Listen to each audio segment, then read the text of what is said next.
Je découvre que dans la vie, tout est une négociation, que ce soit pour des choses formelles comme l'achat d'une voiture ou informelles comme décider des activités du week-end en famille. Je réalise que les approches classiques de la négociation, comme couper la poire en deux ou trouver des arguments rationnels, ne sont pas toujours efficaces. C'est pourquoi je décide de me tourner vers les stratégies enseignées par Christ Voss, spécialiste international de l'FBI en négociation dans les prises d'otages, pour améliorer mes compétences de négociation dans ma vie professionnelle et personnelle. J'apprends que la gestion des émotions, l'intelligence émotionnelle, et l'établissement de relations positives et empathiques avec mes interlocuteurs sont des éléments essentiels pour réussir dans mes négociations. Si je veux réussir une négociation, je dois adopter un état d'esprit de découverte et d'écoute active.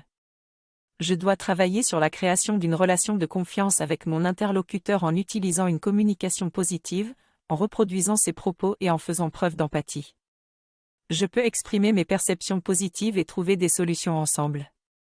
En agissant ainsi, notre collaboration aura plus de chances de réussir. Dans une négociation, il est important de renforcer positivement notre interlocuteur et de chercher un « non » avant de chercher un « oui ». Pour cela, il faut poser des questions ouvertes qui orientent la discussion vers nos objectifs. Il est essentiel de comprendre les besoins et les sentiments de l'autre personne pour arriver à une solution qui convient à tout le monde. Lorsque la relation de confiance est bien établie, il est temps de chercher des solutions coopératives plutôt que des compromis qui ne conviennent à personne. Enfin, il est important de ne pas faire de concessions inutiles, mais plutôt de rechercher une solution qui convienne véritablement à tous les participants. Pour réussir une négociation, je dois d'abord préparer mes objectifs et connaître mon interlocuteur. J'utilise des questions calibrées, qui demandent de la réflexion et qui ne sont pas agressives, pour orienter la négociation.